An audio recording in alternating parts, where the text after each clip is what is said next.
जय हिंद। आज हम लोग इस वीडियो में जानेंगे सिंपल पास्ट टेंस के बारे में। पिछले वीडियो में हम लोग जाने थे प्रेजेंट टेंस के बारे में जान रहे थे। इस वीडियो में हम लोग जानेंगे पास्ट टेंस के बारे में जानेंगे। इसका मतलब हुआ भूतकाल के बारे में जानेंगे। जो बीता हुआ जो कल है, जो कल जो हम लोगों का बीत गया, जो हम लोग काम किए थे वो काम का ड्यूरेशन जो है बीत गया, उसको हम लोग था से इंडिकेट करते हैं।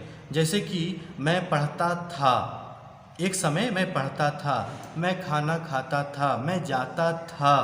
तो इस तरह का जितना भी वर्ड आएगा, जैसे कि मैं स्कूल जाता हूँ, तो आज भी मैं स्कूल जाता हूँ प्रेजेंट अवस्था में, तो उसके लिए हम बनाएंगे प्रेजेंट टेंस में, वो वर्तमान काल में आ गया। लेकिन मैं स्कूल जाता था, मैं स्कूल कॉलेज जाता था, लेकिन अब मैं नहीं जाता, अब मैं जॉब करता, मैं स्कूल नहीं जाता हूँ। तो अब हो गया कि मैं पढ़ता था, तो उसको हम लोग सिंपल पास्ट टेंस बोलेंगे।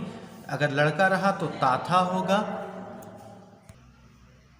लड़की रही तो तिथि यूज़ करेंगे। उसी प्रकार एक से अधिक रहा तो तेथे यूज़ करेंगे। हम लोग से बड़ा रहेंगे कोई भी, जैसे मेरे पिताजी न्यूज़पेपर पढ़ते थे,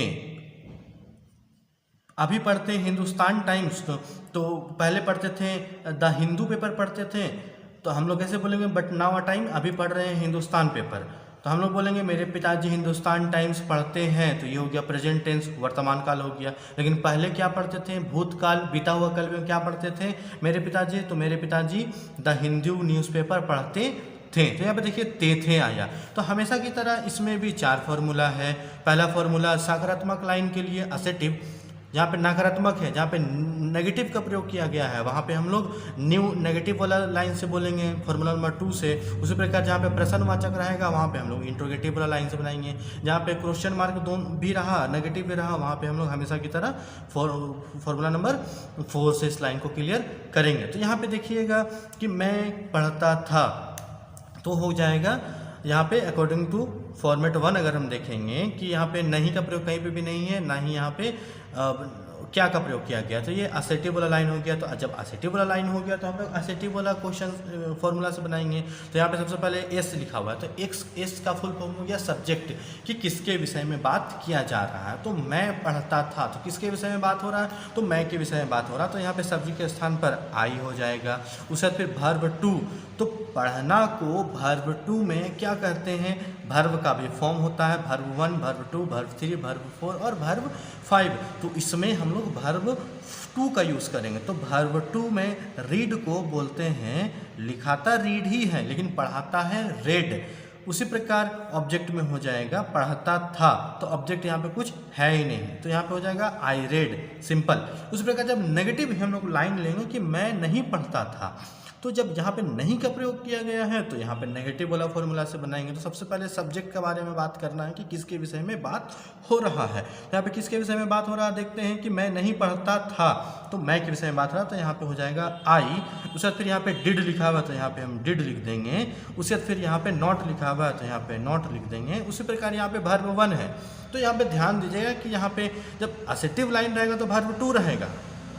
उसी प्रकार जब नेगेटिव वाला आ जाएगा तो यहाँ पे डिड जब लग जाएगा तो यहाँ पे वर्ब 1 में कन्वर्ट हो जाएगा, वर्ब 2 जो है वर्ब 1 में कन्वर्ट हो जाएगा। डिड के साथ वर्ब 1 का प्रयोग करना है, ध्यान रखिएगा। तो यहाँ पे सिंपल सा बात है कि रीड हो जाएगा, यहाँ पे वहाँ पे रेड हो रहा था, यहाँ पे रीड हो जाएगा, तो हो जाएगा आई डिड नॉट रीड। उसी प्रकार जब क्या का संदर्भ आता है इंट्रोगेटिव लाइन कि क्या मैं पढ़ता था, तो हो जाएगा यहाँ पे फॉर्मूला नंबर 3 से कि did I read, according to format did I read, question mark यहाँ पे लग जाएगा। उसी प्रकार जब हम लोग हिंदी पढ़ेंगे कि क्या और नहीं का दोनों का प्रयोग हम लोगों को करना है कि क्या मैं नहीं पढ़ता था, तो हो जाएगा यहाँ पे अकॉर्डिंग टू फॉर्मेट नंबर 4, तो हो जाएगा सबसे पहले डिड नॉट, तो हो जाएगा यहाँ पे लिख देंगे हम लोग डिड नॉट, सब्जेक्ट के स्थान पर आई, उसके बाद वर्ब क्या है हम लोगों का रीड, तो हो जाएगा डिड नॉट आई रीड। उसी प्रकार हम लोग बहुत सारा एग्जाम्पल ले सकते हैं।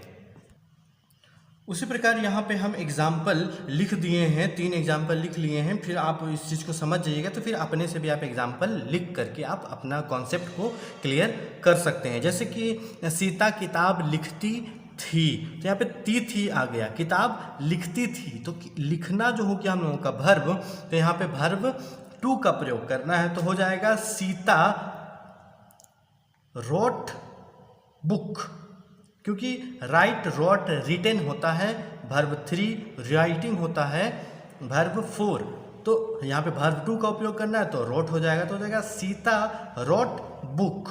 उसी प्रकार यहाँ पे लिखा हुआ कि मोहन मेरे पिताजी से बात करता था, तो यहाँ पे वर्ब 2 का प्रयोग करना है, तो बात करना को बोलते हैं टॉक।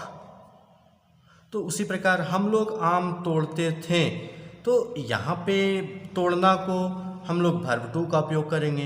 उसी प्रकार यहाँ पे जो है ना, ज़्यादा से ज़्यादा आप एग्जाम्पल लीजिएगा, जितना ज़्यादा से ज़्यादा आप एग्जाम्पल ले करके सॉल्व कीजिएगा, आपका उतना से ज़्यादा कॉन्सेप्ट क्लियर होगा।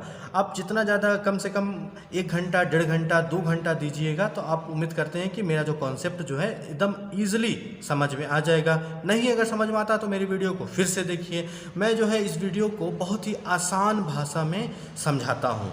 उम्मीद करते हैं मेरा वीडियो ये बहुत आपको अच्छा लगा होगा। अगर अच्छा लगा होगा तो मेरे वीडियो को लाइक कीजिए, शेयर कीजिए और अपने दोस्तों के साथ इस टॉपिक को लेकर के डिस्कशन करते रहिए। धन्यवाद।